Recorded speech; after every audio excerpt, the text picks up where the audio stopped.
Mesdames, Messieurs, bonjour. C'est un plaisir de se retrouver sur cette nouvelle émission du quart d'heure politique, votre émission dédiée aux élections municipales du Val-de-Laïr et du bassin d'Arcachon. Nous revenons en Andernos-les-Bains, sans surprise, puisqu'il y a 6 candidats qui prétendent au fauteuil de maire pour les prochaines élections. Et aujourd'hui, nous sommes reçus par Sacha Fontaine pour présenter sa liste « Changeons de cap pour mieux vivre à Andernos-les-Bains ». Sacha Fontaine, bonjour. Bonjour. Merci de nous recevoir chez vous. Avec grand plaisir. Les téléspectateurs peuvent observer que vous n'êtes pas tout seul, puisque pour la première fois, un candidat nous propose de venir accompagner, dans le cadre de la caméra, de ses colistiers. Je vous laisse vous présenter. Quel est votre parcours ? Comment êtes-vous arrivé ici, maintenant, à être candidat à la mairie d'Andernos-les-Bains pour les municipales de mars 2026 ? Alors, mon parcours, il est assez simple. Je suis un enfant du bassin. J'ai grandi ici, j'ai fait mon collège, mon lycée ici. C'est le bassin d'Arcachon qui a vu mes premiers pas, mes premières brasses. C'est l'amour de ce territoire qui m'a donné ensuite envie de le défendre en fait. Et c'est un peu le sens de cette candidature collective. Je ne suis pas le seul à vouloir défendre le bassin et Andernos en particulier. Et c'est pour ça qu'on a fait le choix de venir à plusieurs. La question de la tête de liste, de la personnalisation, ça ne nous intéresse pas. Nous, ce qui nous intéresse, c'est le discours qui sera porté, c'est le projet qui sera porté pour le territoire, pour les habitants et les habitantes.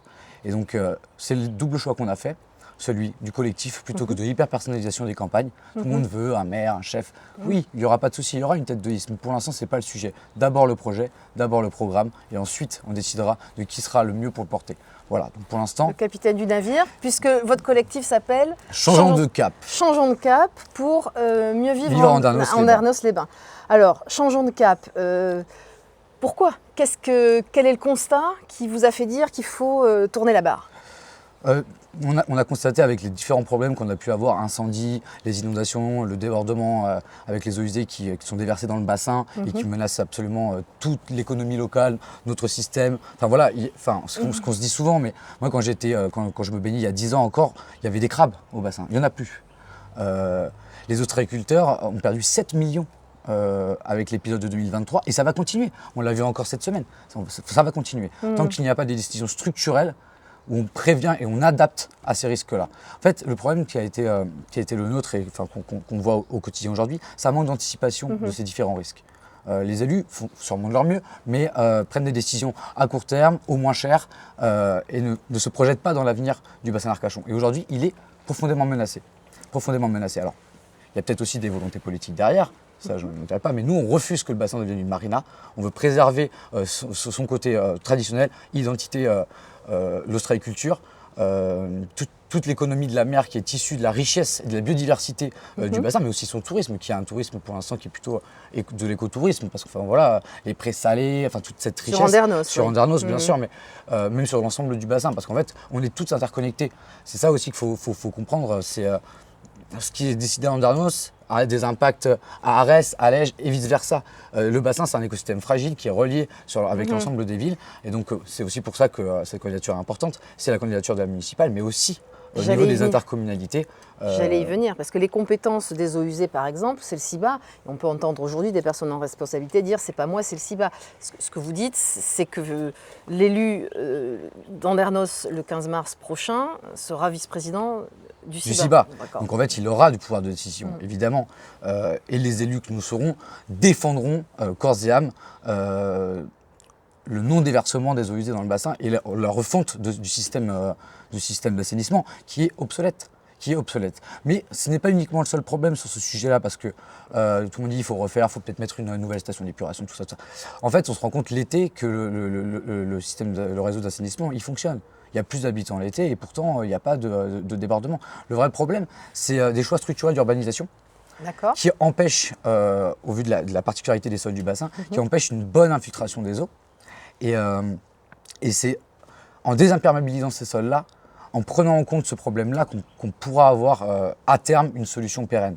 D'accord. et Donc d'éviter ces débordements. alors que vous agissez sur quel document, quel est le levier pour vous Là, faire ça alors c'est le PLU concrètement? en premier lieu. Le plan local d'urbanisme. Le plan local d'urbanisme, Donc, il va falloir... un document, je me permets de faire une pause pour les gens qui Allez-y, nous bien sûr. regardent. C'est le document que chaque commune définit, qui permet de définir les caractéristiques de l'urbanisation zone par zone. Voilà. Donc ce plan local d'urbanisme. Avec des règles assez simples, où on va un moratoire sur toutes les constructions qui sont dans des zones à risque.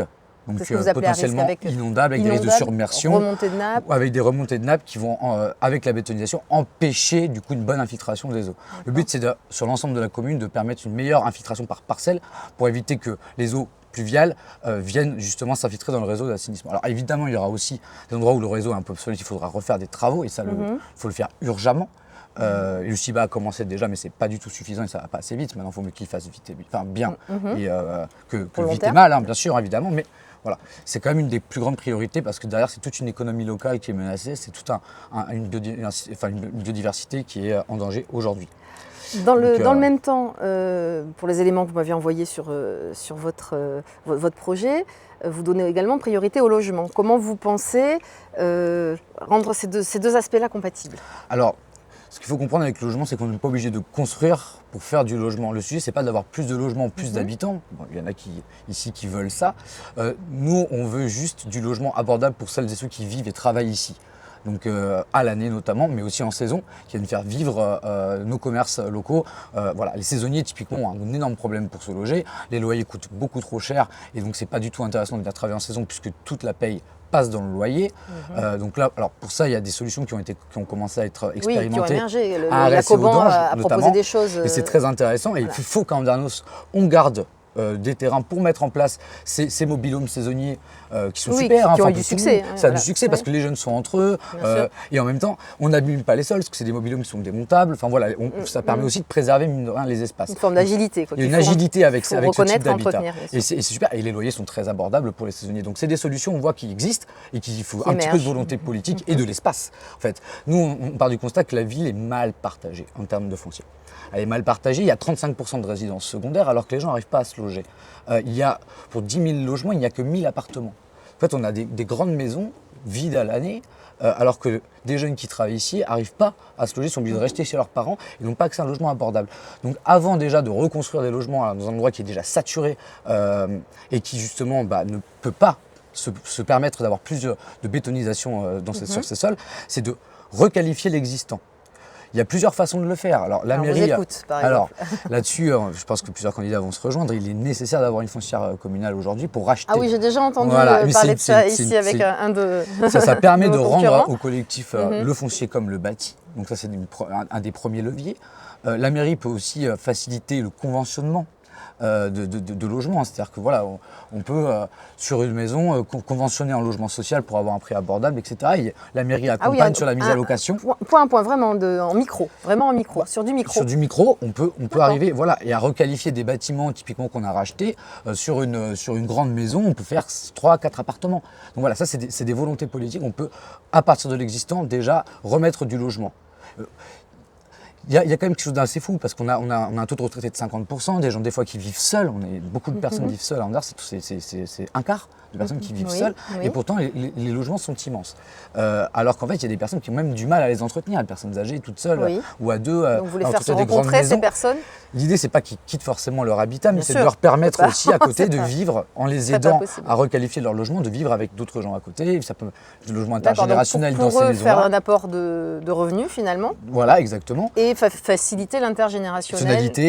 Dans le bâti existant. Alors bien sûr, après il y aura sûrement aussi des bâtiments à requalifier complètement, mais pas forcément à étaler. On reconstruit sur la ville et on évite d'aller sur les parcelles qui sont en fait notre assurance vie en fait ici sur le bassin d'Arcachon. Un peu. Non mais il faut le dire parce que demain en fait si on continue, et c'est pour ça que nous voulons changer de cap, si on continue dans cette direction, demain c'est tout le bassin qui ne sera pas vivable. Ce sera les inondations d'un côté et par le sol et les incendies l'été de l'autre. Donc voilà, il y a quand même un grand sujet. Il y a un sujet aussi sur les coupes d'arbres. faudra avoir une politique beaucoup plus attentive sur la question des coupes rases.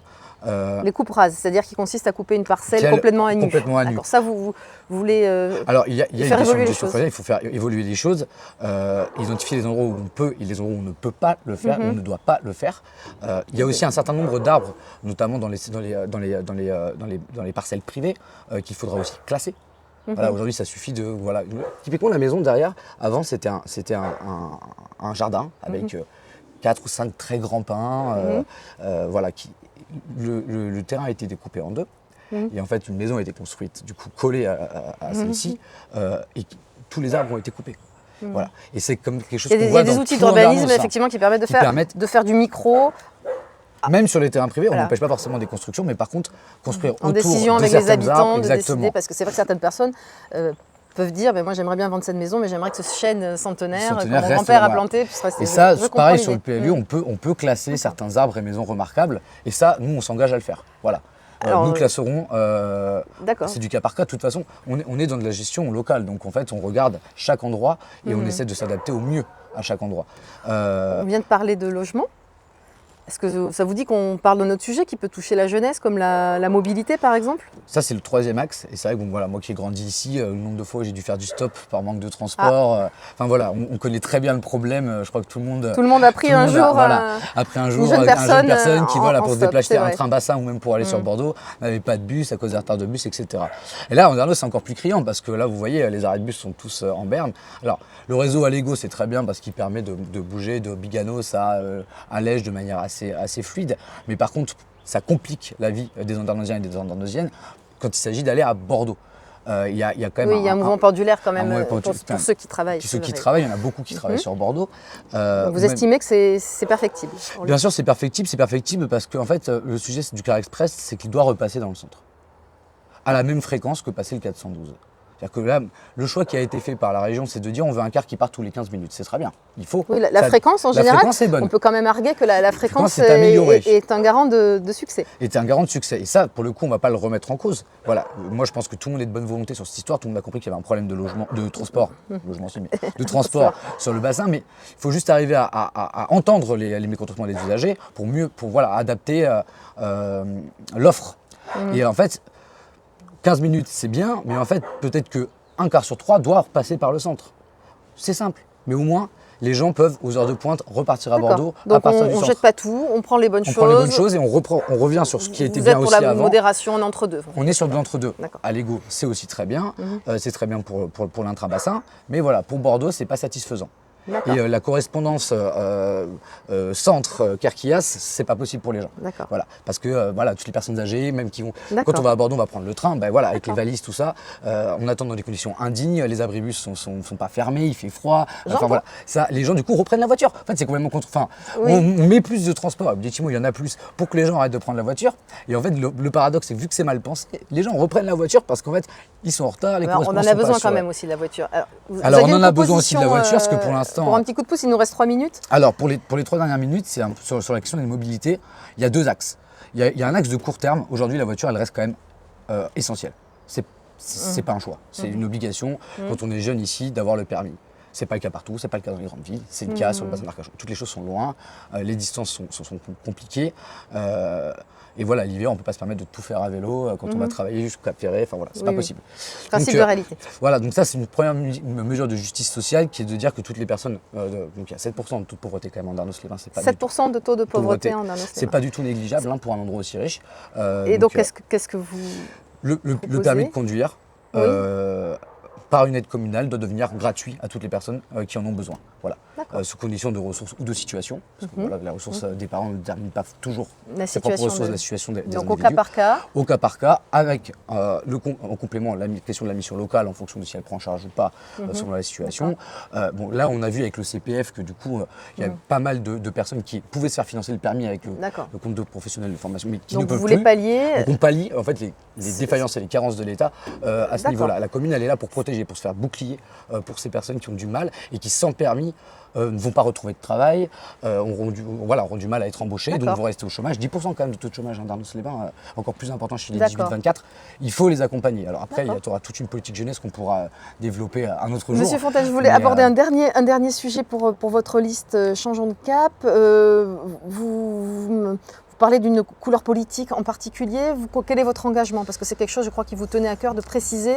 Vous parliez de brouillage dans vos documents de campagne. Qu'est-ce que vous voulez dire? Qu'est-ce que c'est ce brouillage pour vous? Nous, ce brouillage-là, c'est que des candidats avancent masqués, sans colonne vertébrale politique, en disant bon, voilà, on veut un projet pour la ville, différent, sans étiquette. Enfin, ça n'existe pas en vrai, le sans étiquette.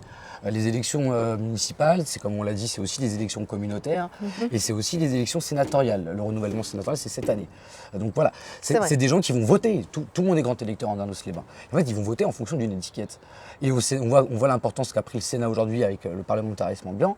Non, c'est pas du tout négligeable, même d'un point de vue de l'impact que ça a sur l'ensemble du quotidien. Parlez-nous de vous pour la minute qui nous reste. On a dit clairement qu'on est de gauche. Voilà, on ne se le cache pas.